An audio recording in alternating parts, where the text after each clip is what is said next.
بسم اللہ الرحمن الرحیم۔ تمام تعریفیں اللہ ہی کے لیے ہیں، وہی نیک لوگوں کا ولی ہے۔ میں گواہی دیتا ہوں کہ اللہ کے سوا کوئی معبود برحق نہیں، وہ یکتا ہے، اس کا کوئی شریک نہیں۔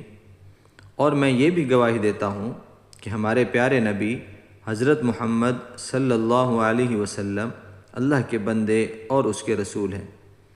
یا اللہ ان پر اور ان کے آل پر اور تمام صحابہ کرام رضی اللہ تعالی عنہم اجمعین پر رحمتیں اور سلامتی نازل فرما۔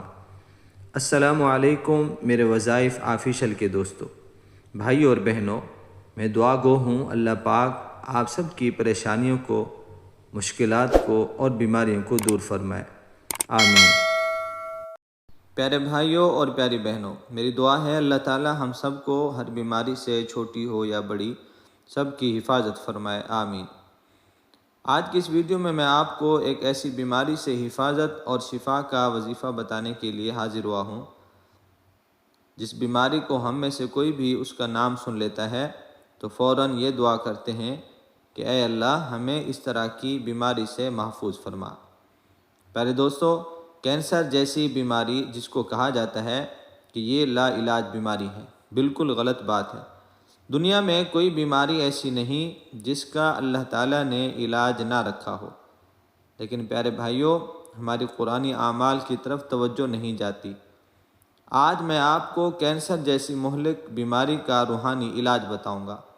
آپ یقین کے ساتھ اس عمل کو کریں گے، انشاءاللہ تعالی کینسر جڑ سے ختم ہو جائے گا، چاہے کسی بھی قسم کا کینسر ہو۔ پیارے بھائیوں اور پیاری بہنوں، اب آپ وظیفہ اور اس کا طریقہ سماعت فرما لیں۔ یہ عمل مریض خود بھی کر سکتا ہے اور بھی کوئی گھر کا فرد یا کوئی باہر کا شخص یہ عمل کر سکتا ہے۔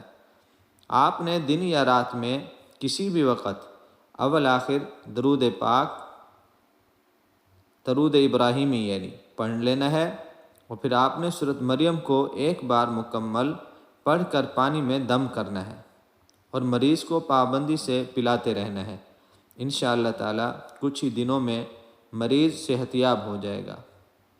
یہ تھی آج کی ہماری ویڈیو، امید کرتا ہوں کہ اچھی لگی ہوگی۔ اگر اچھی لگی ہو تو لائک کر دیں۔ اگر ہمارے چینل پر آپ نئے ہیں تو وظائف آفیشل چینل کو سبسکرائب بھی کریں اور ساتھ ہی گھنٹی کے بٹن کو بھی کلک کر دیں تاکہ روزانہ اس طرح کی اچھی ویڈیو اور اسلامی معلومات آپ کو ملتی رہیں۔ اللہ سے دعا ہے اللہ ہم سب کا حامی و ناصر ہو۔ السلام علیکم ورحمۃ اللہ وبرکاتہ۔